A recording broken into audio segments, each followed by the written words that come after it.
Hello everyone. आप सभी के लिए एक इम्पॉर्टेंट अपडेट है कि एनसीसीएस पुणे यानी कि national centre for sale sciences, ये पुणे में स्थित है। यहाँ पर पीएचडी प्रोग्राम 2024 के लिए एप्लीकेशन फॉर्म जो है वो स्टार्ट हो चुके हैं। इसको चेक करने के लिए आपको क्या करना है, गूगल पर जाना है, वहाँ पर एनसीसीएस पुणे सर्च करना है। जैसे आप यहाँ पर सर्च करेंगे तो आपको यहाँ पर एनसीसीएस पुणे की वेबसाइट दिखाई देगी। इस पर आपको क्लिक करना है। जब आप क्लिक करके अंदर जाएंगे तो आपको कुछ इस तरह से इंटरफेस दिखाई देगा। यहाँ पर आप जब स्क्रॉल करते हुए नीचे जाएंगे इसमें, तो आपको देखिए यहाँ पर एक्सप्लोर में स्टूडेंट एडमिशन जेआरएफ एसआरएफ दिख रहा है। जब आप इस पर क्लिक करेंगे तो आपको कुछ इस तरह का इंटरफेस दिखाई देगा। यहाँ पर देखिए एडवर्टाइजमेंट नंबर दिया हुआ है, मार्च 2024 एनसीसीएस जेआरएफ पीएचडी, टाइटल दिया हुआ है, और यहाँ पर आपको देखिए डाउनलोड डिटेल एडवर्टाइजमेंट दिया हुआ है। तो जब आप इस पर क्लिक करेंगे तो आपको कुछ इस तरह का एडवर्टाइजमेंट दिखाई देगा। इसको मैंने पहले से डाउनलोड करके रखा हो, चलिए उसे हम डिस्कस करते हैं। तो ये यहाँ एनसीसीएस पुणे का डिटेल एडवर्टाइजमेंट है। जो फॉर्म को फिल करने की जो लास्ट डेट है वो 8 दिसंबर 2023 है, और जो आपका पीएचडी प्रोग्राम सेशन है वो मार्च 2024 से स्टार्ट हो जाएगा। यहाँ पर जो आपके रिसर्च के टॉपिक हैं वो cell and molecular biology, structural biology, bio informatics, systems biology, neuro sciences, immunology, infection biology, cancer biology, microbial ecology, ये सारे यहाँ पर आपके फील्ड हैं जिनमें आप यहाँ पर रिसर्च कर सकते हैं। और वे स्टूडेंट जिनका जुलाई 2023 तक पोस्ट ग्रेजुएशन हो चुका है और उसके अलावा उनके पास में कोई वैलिड फेलोशिप है, जैसे CSIR, यूजीसी।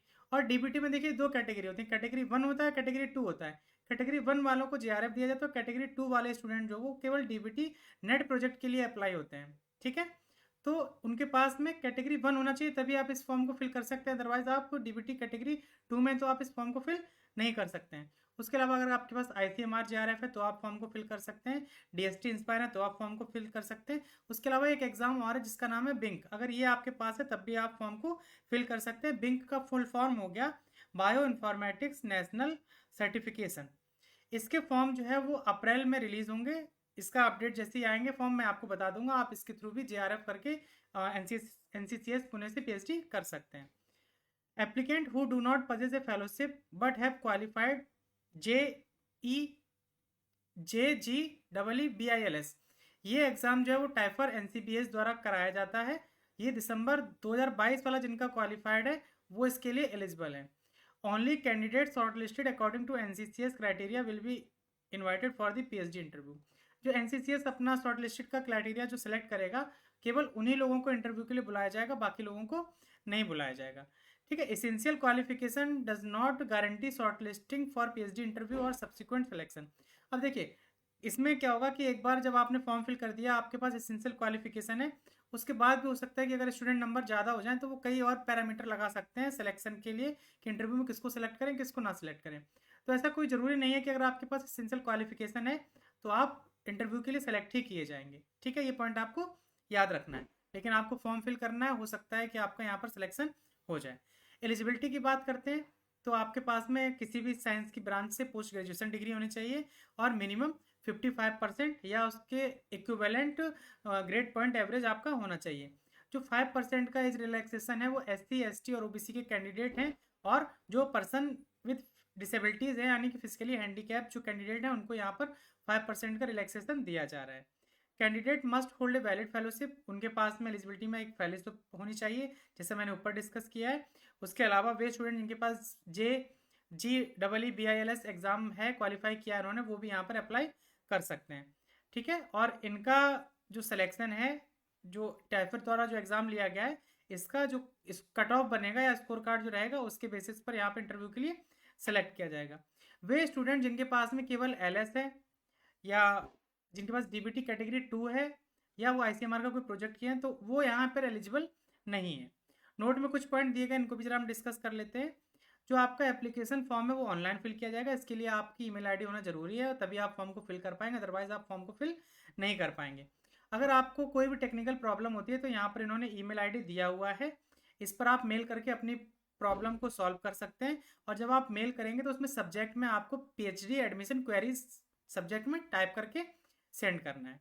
ठीक है, सब्जेक्ट में आप सेंड कर देंगे, उसके अंदर मैटर भी लिखेंगे कि आपको प्रॉब्लम क्या हो रही है। ऐसा नहीं है कि सब्जेक्ट में केवल PhD एडमिशन क्वेरी डाल करके छोड़ दिया। इसके अलावा अगर यहाँ पर आपको ये ईमेल आईडी दिया, यहाँ पर ये लिंक दिया हुआ है, इसमें आपको आने वाले अपडेट्स जो है वो यहाँ पर मिलते रहेंगे। और जो अपर एज लिमिट है वो 28 ईयर है, 1 मार्च 2024 तक। अगर 1 मार्च 2024 को अगर आपकी एज लिमिट जो है वो 28 से एक्ससीड कर गई, अगर आगे निकल गई है, तो आप इसका फॉर्म फिल नहीं कर पाएंगे। और वे स्टूडेंट या वुमेन कैंडिडेट हैं उनको SC ST OBD OBC और PWD EWS की जो कैंडिडेट हैं उनको गवर्नमेंट ऑफ इंडिया का जो रूल है उसके अकॉर्डिंग टू जो एज रिलैक्सेशन दिया जाएगा। Term and condition pertaining of the fellowship will be according to the funding agency. जो आपकी फंडिंग एजेंसी है वो टर्म एंड कंडीशन क्या रखते हैं, उनके हिसाब से आपकी फेलोशिप जो है वो दी जाएगी। ठीक है, आप जब फॉर्म को फिल करेंगे तो आपके पास में एक सेल्फ अटेस्टेड कॉपी होनी चाहिए, relevant certificate with their application, and provide the original certificate at the time of joining. जब आप ज्वाइनिंग करेंगे तो आपके पास में सेल्फ अटेस्टेड कॉपी होनी चाहिए जो आपने एप्लीकेशन फॉर्म फिल किया है। उसके अलावा आपके पास में जो ओरिजिनल सर्टिफिकेट है वो भी वहाँ पर होने चाहिए।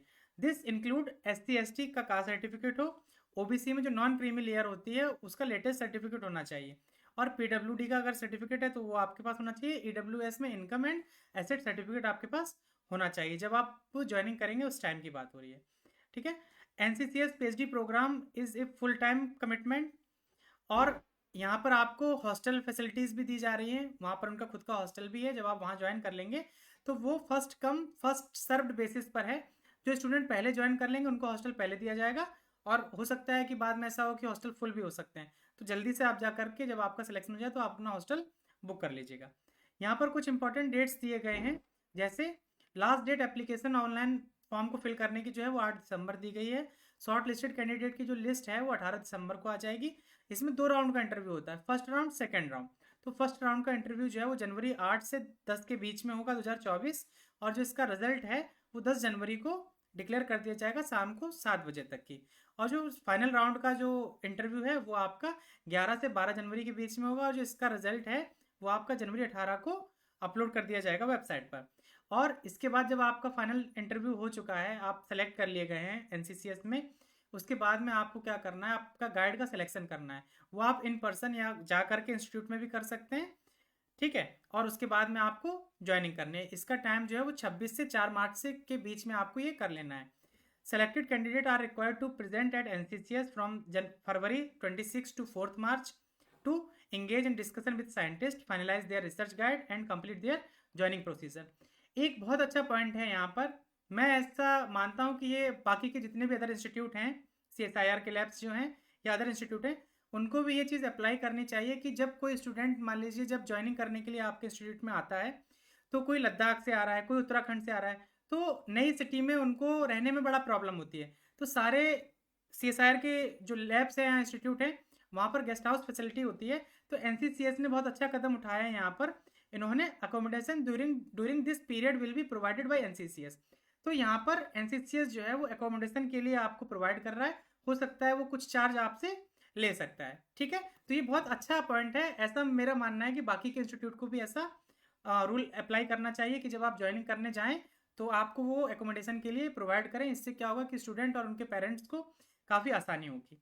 यहाँ पर लास्ट में एक अप्लाई ऑनलाइन का लिंक दिया हुआ है, इस पर आप क्लिक करके जब क्लिक करेंगे तो वो आपका ईमेल मांगेगा, वो आप जब कंफर्म कर देंगे उसके बाद में आपको कुछ इस तरह का इंटरफेस दिखाई देगा। इसको आप जाकर के फॉर्म को फिल कर सकते हैं। इस लिंक को मैं वीडियो के डिस्क्रिप्शन बॉक्स में दे दूंगा, और जो ये PDF है इसको मैं अपने टेलीग्राम ग्रुप पर अपलोड कर दूंगा। टेलीग्राम ग्रुप का लिंक भी मैं वीडियो के डिस्क्रिप्शन में दे दूंगा, वहां से जाकर के आप ग्रुप को ज्वाइन कर सकते हैं। अगर ये वीडियो आपको पसंद आया तो आप इसे लाइक करिए। अगर अभी तक आपने चैनल को सब्सक्राइब नहीं किया हुआ है तो चैनल को सब्सक्राइब कर लीजिए, ताकि आने वाले वीडियोज़ की नोटिफिकेशन आपको मिलते रहें। धन्यवाद।